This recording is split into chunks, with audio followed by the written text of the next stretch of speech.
Ok, on est parti pour le premier sujet.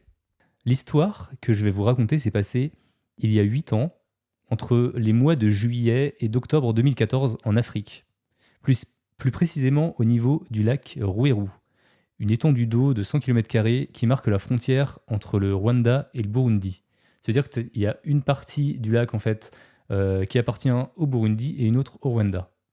Tout commence donc à la mi-juillet 2014 lorsque des pêcheurs du nord du Burundi et qui vivent au bord du lac découvrent plusieurs cadavres d'hommes, tous dans des états de décomposition différentes et enveloppés dans des sacs en plastique blanc flottant à la surface du lac.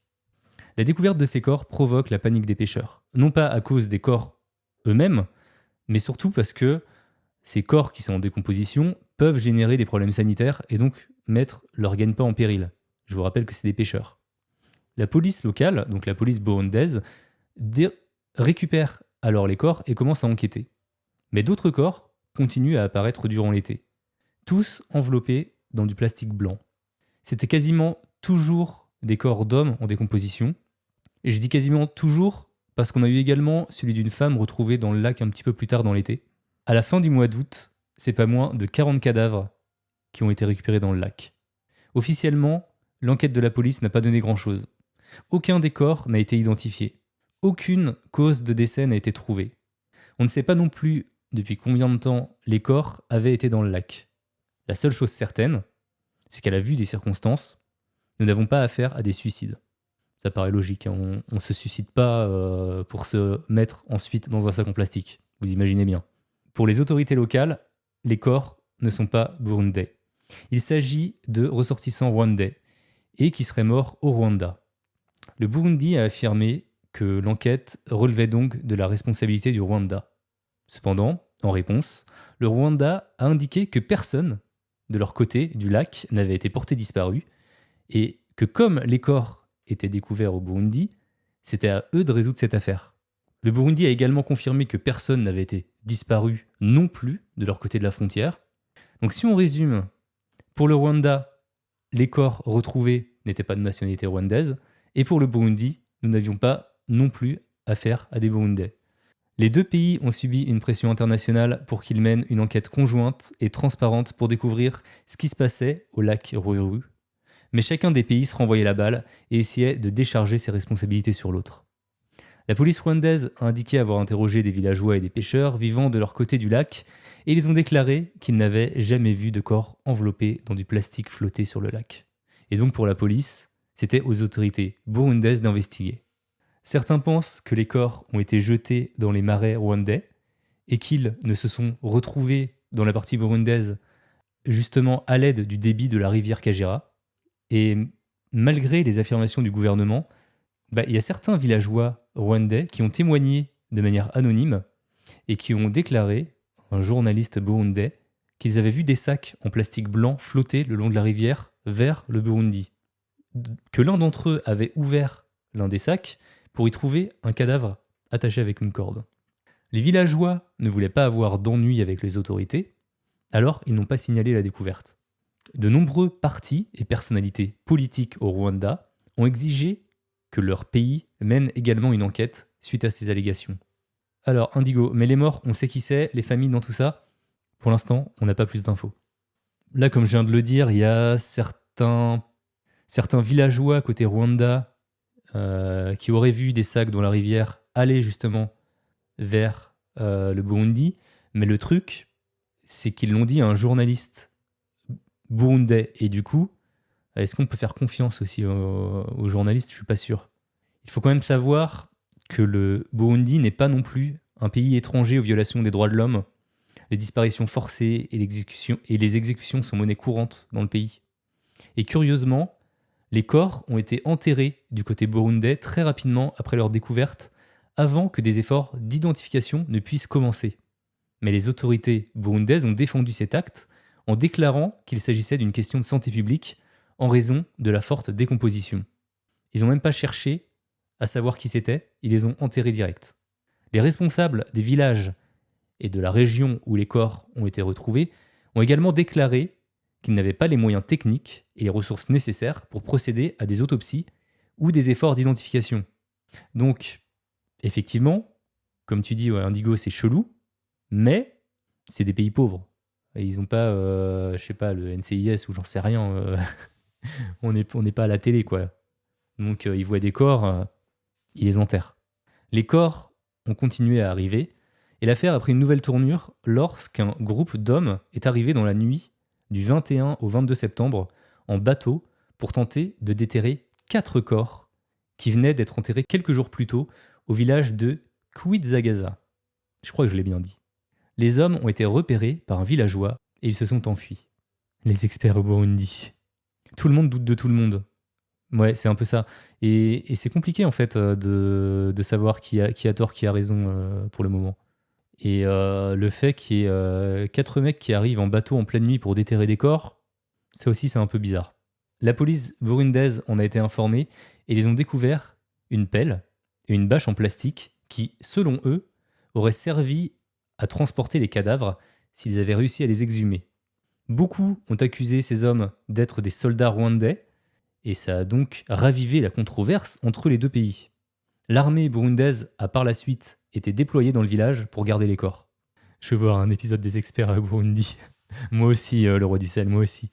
Il n'y aurait pas un mec du nom d'Ali Baba dans l'histoire parce que 40 morts.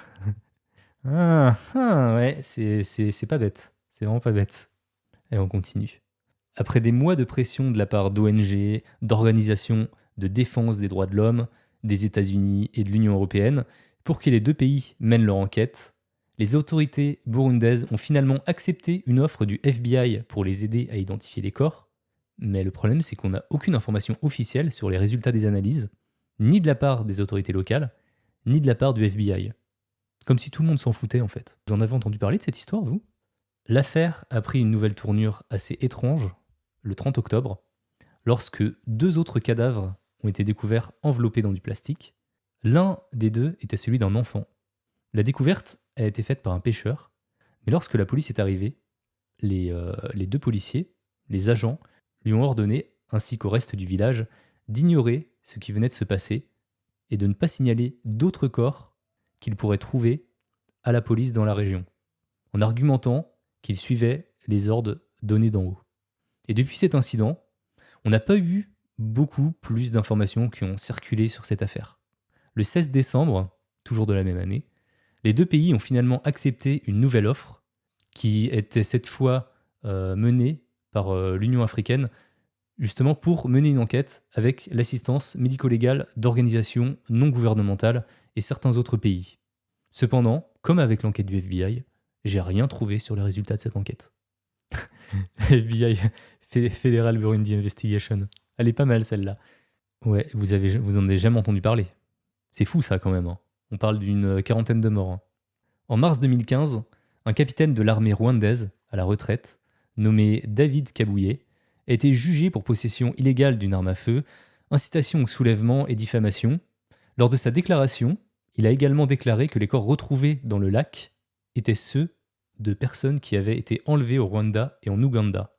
Il a été acquitté plus tard cette année-là, et on n'en sait pas plus. Les espoirs d'une enquête conjointe entre les 2 pays ont été complètement anéantis en 2015 lors de la crise politique burundaise.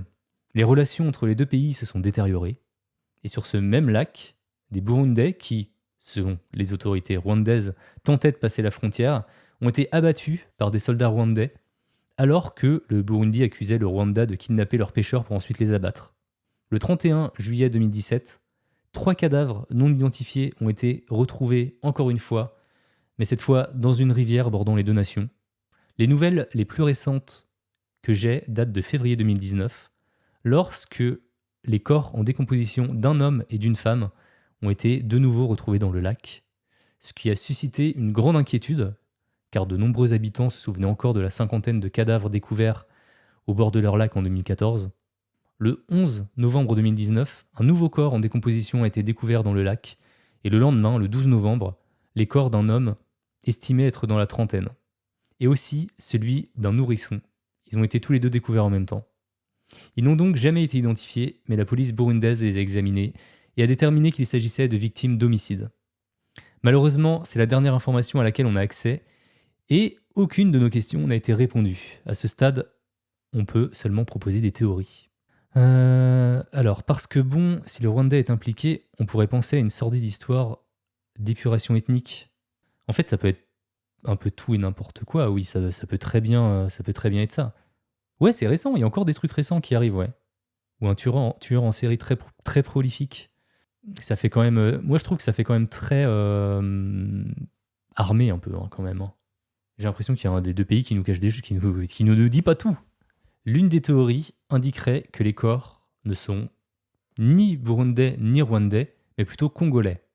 Il y a effectivement le parti politique de la jeunesse burundaise qui a été accusé de procéder à des arrestations arbitraires, des actes de torture et des exécutions au nom de l'ancien président burundais Pierre Nkurunziza.